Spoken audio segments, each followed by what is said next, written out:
नमस्कार YouTube family. Layout मंजुरीशिवाय plot विक्री करणाऱ्या डेव्हलपर्सवर आता थेट फौजदारी गुन्हे. महसूल मंत्री बावनकुळेंचा इशारा.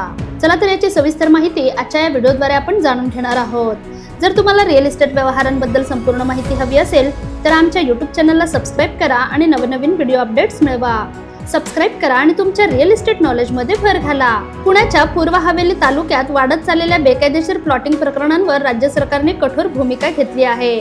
लेआउट मंजुरीशिवाय प्लॉट विक्री करून सर्वसामान्य नागरिकांची फसवणूक करणाऱ्या डेव्हलपर्सवर आता थेट फौजदारी गुन्हे दाखल करण्यात येणार असल्याचा स्पष्ट इशारा काही दिवसांपूर्वी एका कार्यक्रमात महसूल मंत्री चंद्रशेखर बावनकुळे यांनी दिला होता. पूर्व हवेली तालुक्यात जमिनीला सोन्याचा भाव आला असून अनेक ठिकाणी कृषी जमिनींचे अनधिकृतरित्या तुकडे करून प्लॉट विक्री केली जात असल्याच्या तक्रारी शासनाकडे मोठ्या प्रमाणात प्राप्त होत आहेत.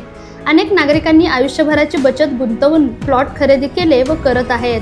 मात्र नंतर त्या जमिनींना कोणतीही अधिकृत मंजुरी नसल्याचे समोर येत असल्याने अनेक सर्वसामान्य नागरिकांची आर्थिक फसवणूक होत आहे.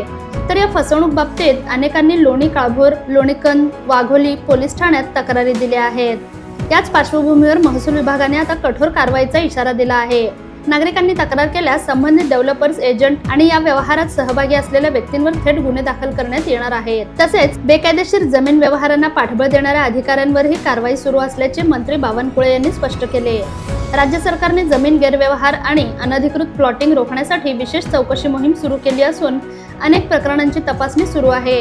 काही ठिकाणी महसूल विभागातील अधिकाऱ्यांवरही निलंबन आणि शिस्तभंगाची कारवाई करण्यात आल्याची माहिती समोर आली आहे.